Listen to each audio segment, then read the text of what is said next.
That entry-level angler where he fishes in a delta, maybe he's really good out there. You know, maybe that's his jam. But you take somebody out of their element. If you take an entry-level angler out of their element, they're going to struggle.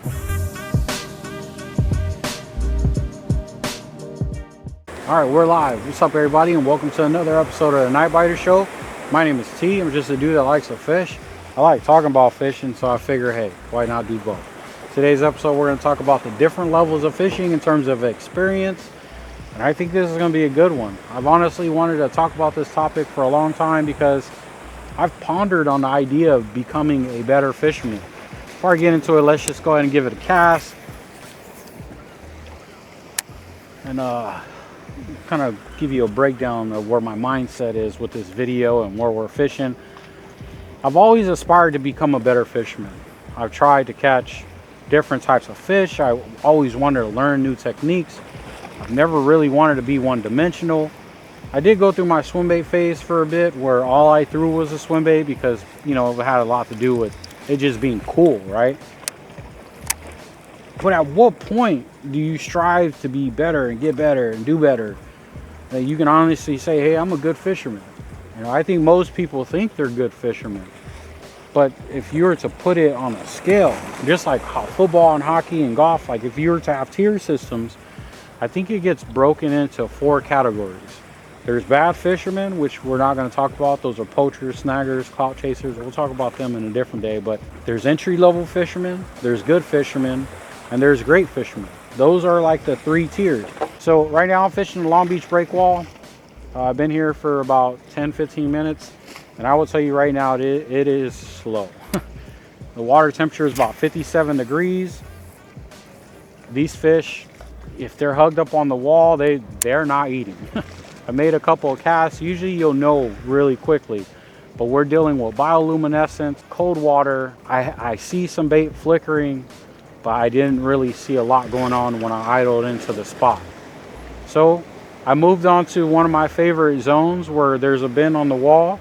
And I figured, hey, this background looks pretty good anyway. Like, let's just have this conversation.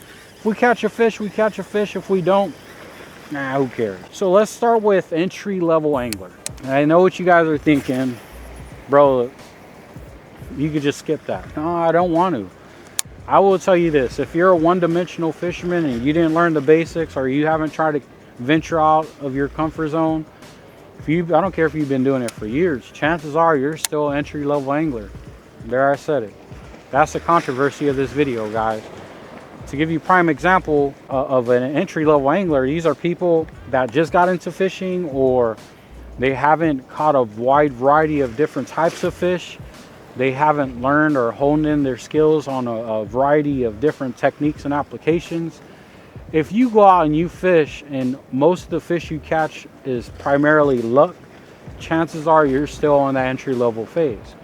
But going back to that one-dimensional talk I was just talking about, say you like to throw swim baits and you didn't really get into the conventional stuff. You just, right off the back, you saw swim baits, you thought it was cool, you start throwing them, you started catching big fish, you got really good at throwing all different types of swim baits. I still put you in the category of entry level. And the reason is because when it comes to experience, you haven't experienced a lot of fishing. When you take the swim bait away, you'll see how much of an experienced angler you are. Now, to kind of give you an idea, I'll tell you a story about this one time. Peck from Slay Dirty, he chartered out a boat, a sport fishing boat. There was like 30-40 people on this boat. The idea of this trip was just for people to put the Instagram name to a face and meet somebody in person. I thought it was dope. It's something that I do want to do more. Snaggeroo for 2, baby. That's what I get for talking about swim baiters. Kind of hard to have a conversation and maintain contact with your bait. But let me go ahead and turn this boat around so that way I'm fishing that way and I can see you. Cool. So Peck from Slay Dirty, he charters this trip. There's like 30-40 people on the boat, and on the boat were some well-known swim baiters. And these dudes have caught some really big largemouth bass, like really big. But as soon as it came to just fly lining bait, they were lost. they were real lost. And throughout the day, some of those swim baiters started to really understand the basic fundamentals, and some of them actually started catching calico. I think a couple of them hooked onto yellowtail, and some pulled in some bonita and barracuda. But I remember this one swim baiter in particular. The whole trip, you just saw him casting off sardines.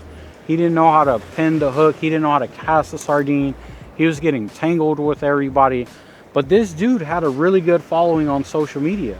He was like the swim bait man, you know, the young swim bait man that, like, but take him out of his element, right? And that's what I mean, that if you're a one-dimensional angler and you haven't experienced too much of fishing overall, when you take that one-dimensional piece or that comfort zone away, that carpet, when you pull it away from them, they struggle. That's why I decided to share that story. The other swim baiters, you can tell they've done a lot of the conventional stuff. They've, you know, experienced different types of techniques and applications. So they were able to adjust to this type of fishing, even though they've never done it before. So what's the difference between an entry-level angler and a good fisherman? I think the biggest thing is obviously experience, mentality, but to just kind of give you an idea of the difference, I'll tell you the story. There's a bunch of dudes from the Delta, they're coming down here to Southern California. And myself and a bunch of my friends, we decided we wanted to take them out. So it was like 4 boats. Everybody took 2 or 3 dudes out on their boat. And we're just gonna go out there and see if we can get bit. So the 2 dudes that I took out, one of them was older than me, the other was younger than me. I didn't want to insult them by trying to be a guide and act like they didn't know what they were doing, or I assumed they didn't know what they were doing. So when we got to the spot, I was idling around. I just kind of told them what we're gonna do, just like the basics. The younger dude was hard for show. The older dude, he started asking questions. How deep are we fishing? Are they eating crustacean? Are they eating fin bait? He asked about the tide. He was asking very relevant questions. And the other dude didn't ask any questions. He was just on his phone. He's on Instagram. So I like told the older dude, I'm like, I appreciate those questions. I started telling him what I thought. I also explained to him that if we're going to be fishing this wall, how it works is typically we cast where the water meets the rock on the top, and then we walk our baits down. So if the wall is going like this, we want our baits to go down the rock like so.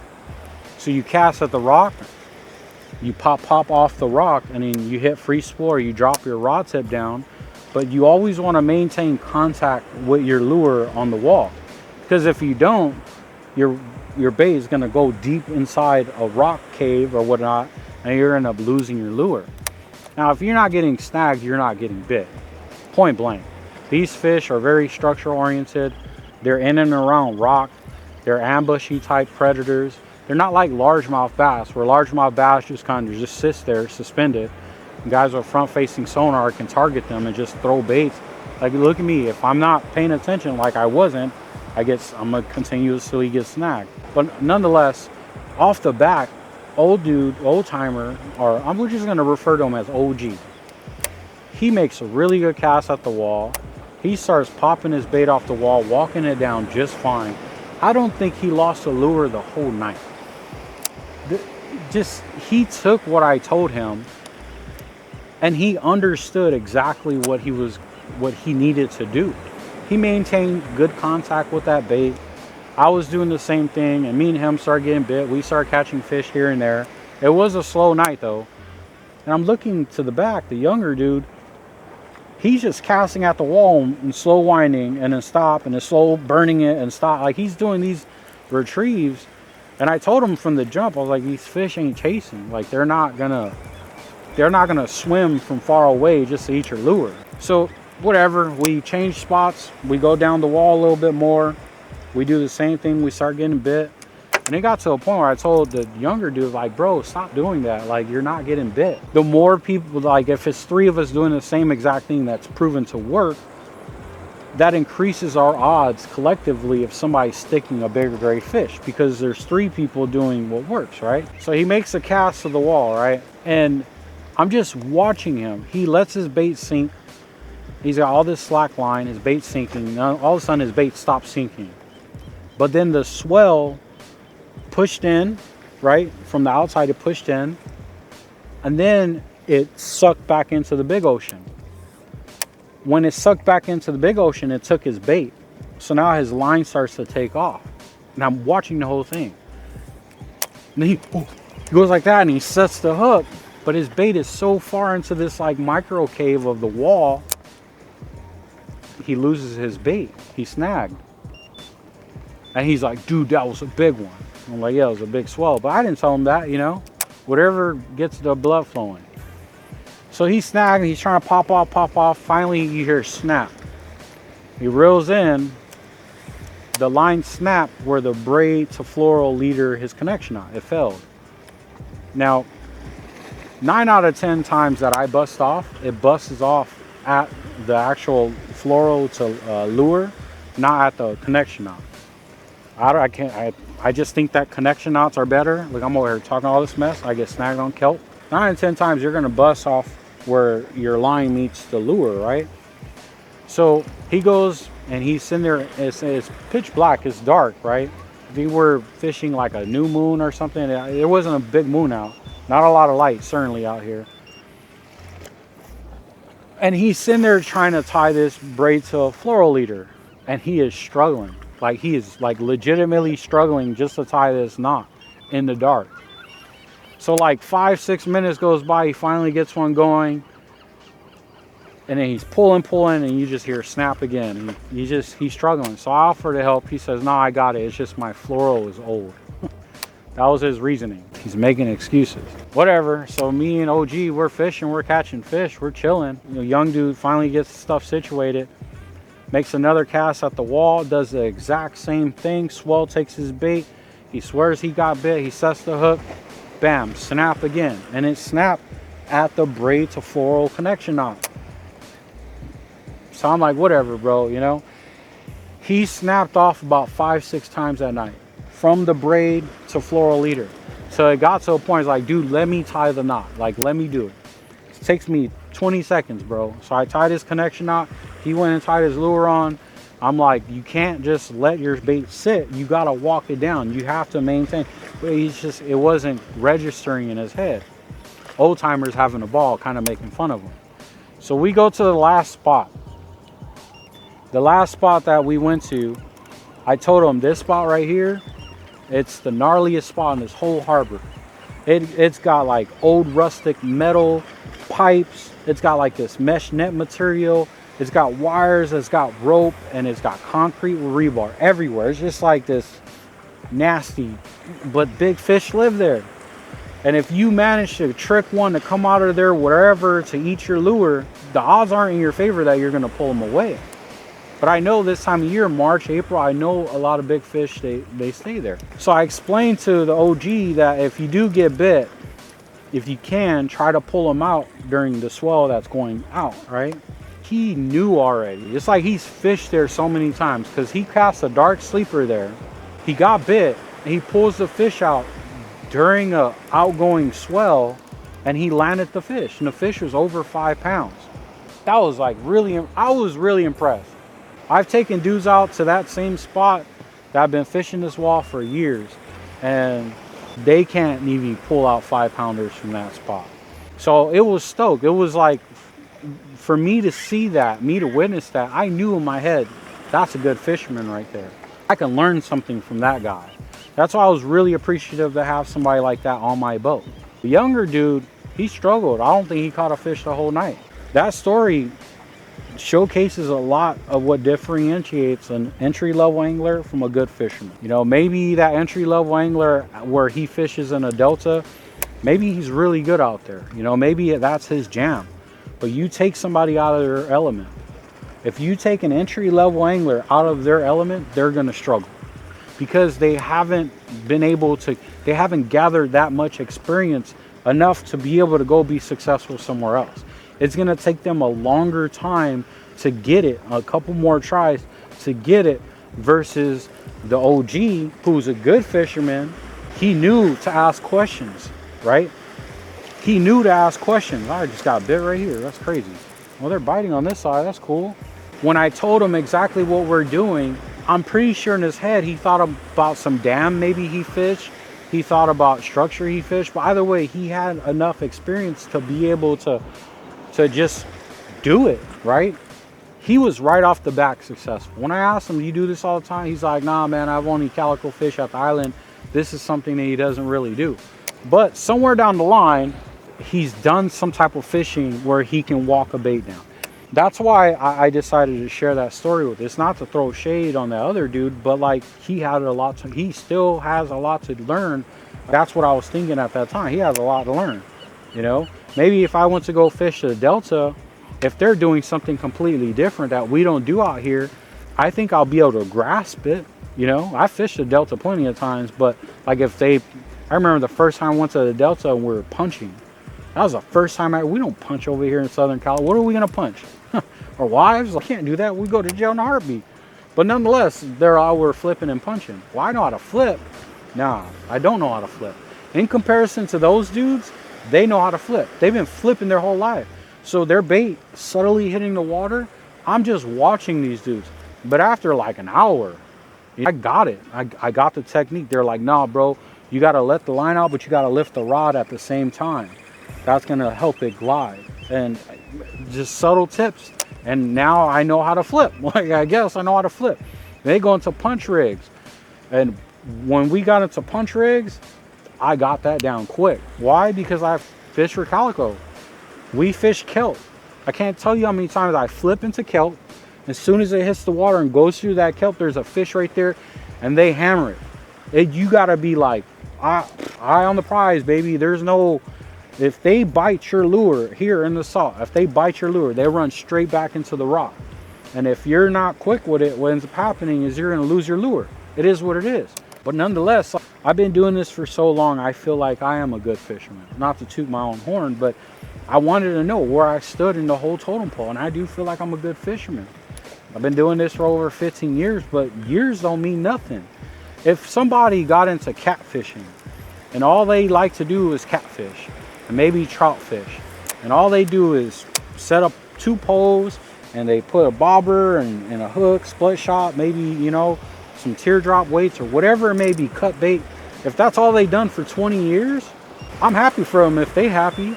But in the grand scheme of things, those dudes are still entry-level anglers. They haven't experienced the wide variety of techniques and applications and different type of fish out there. That's why I'm saying when it comes to experience and levels, there's entry-level, good fishermen, then you have greats, man.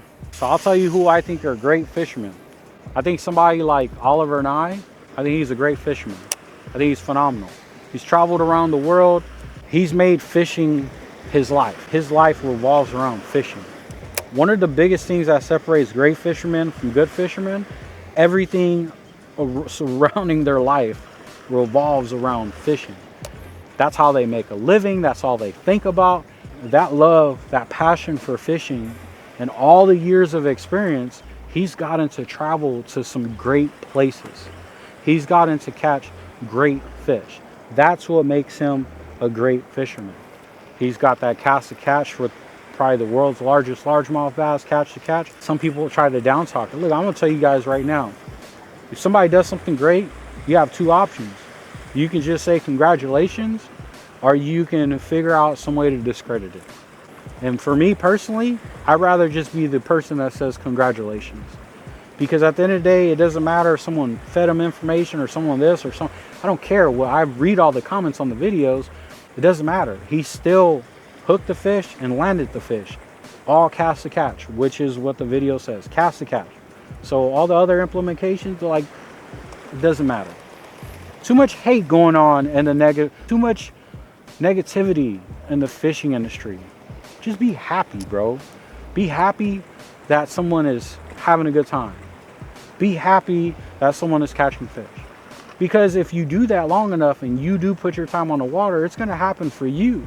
And the worst thing that can happen is if you finally catch a good fish and then there's people on the back saying, oh, but yeah, he was this, he was that. Like, someone's always going to have a negative response.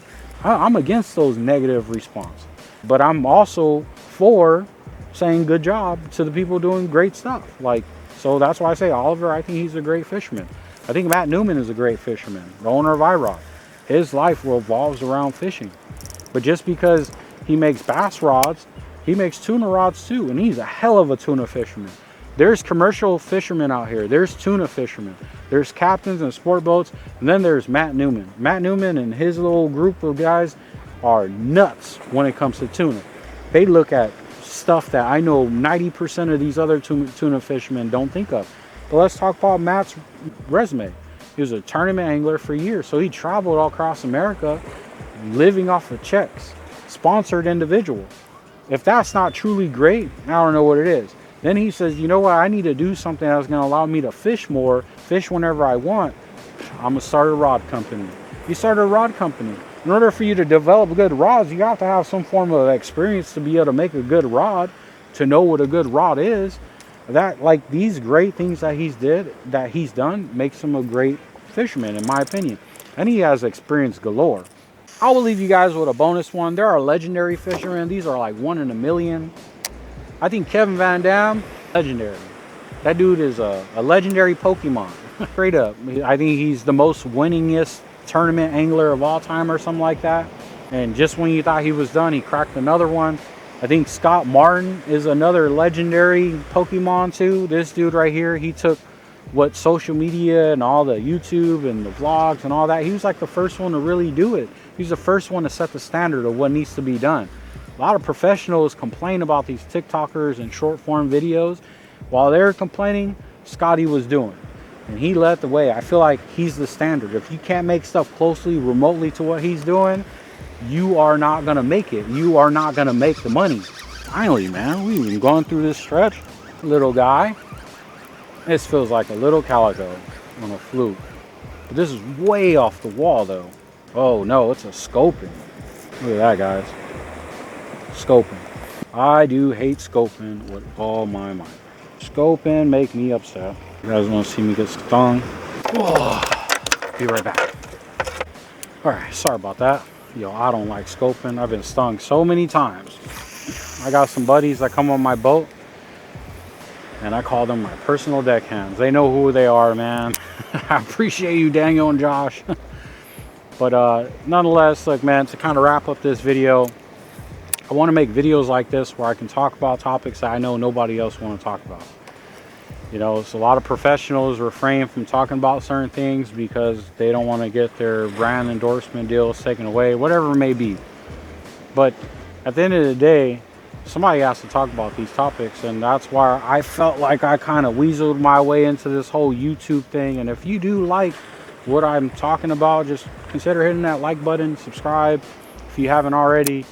The best way for me to know if you guys like what I'm doing or don't like is comment. You know, if you disagree with me, I like having these conversations with people because I'm not trying to be right. Like, I'm not trying to be that dude that's always right. I like to be that dude that's open-minded, and I want to hear what you guys have to say, and then we could talk about it in future videos. And hopefully, I mean, who knows, you guys might tell me something I was completely, you know, oblivious to, and then I can make a version 2 of the video where I stand corrected. Who knows? The point I'm trying to get is I just want to be different. And one of the best characteristic traits that I have that I'm proud of when it comes to fishing is I've always tried to be different.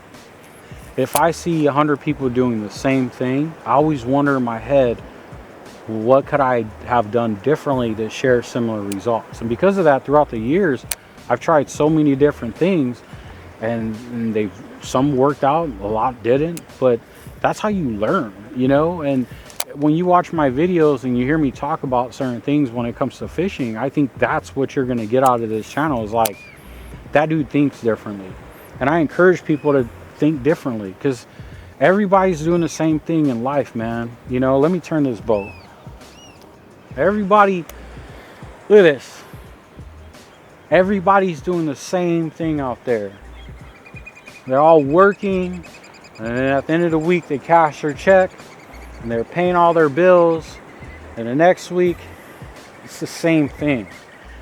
Work, go home, pay bills, same thing.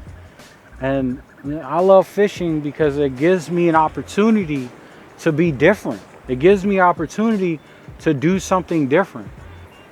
I work in these ports. I drive trucks. I go into ports to pick up containers. And it's crazy because every time I'm in there, I look at this water and I'm like, I should be out there. I should be out here. And here I am, a Tuesday night. Work told me it's slow, don't come in. I said, bet, I'm going fishing. No complaints here. I share all this with you guys because I just want to be different. I just want to continue to be different. And I think that's what you're going to see on this channel. Long tangent, I know. Get used to it because that's the type of dude I am. I look forward to seeing you guys in the next one. Thank you guys for tuning on in. As always, don't count your blessings, pass them. It's not about what you got, it's about what you can give. And if everybody gave just a little bit, whether it be money or just your time, this world would be a lot better for not only us, but for our kids too. Tight lines. Catch you guys in the next one. Out. Oh. Oh, whatever was biting, I got his little punk A. Look at this little guy. Oh, that's not bad. The fish don't want to play. What can I say? Oh my God. Oh, I was checking my drag and I got bit. It's a calico out deep. Not a good sign for me. There's something busting right here. Let's see what we got. That could be a school of bass right here. Let's see what we got. Oh, it's a bird. Psych. Oh, that's gone. At that point, you're breaking PBs all the time. You know, nothing's too serious. Oh, we just got bit and we lost it. This is what was nibbling on my stuff. These little calico and 40 feet of water. It'd be amazing. It just goes.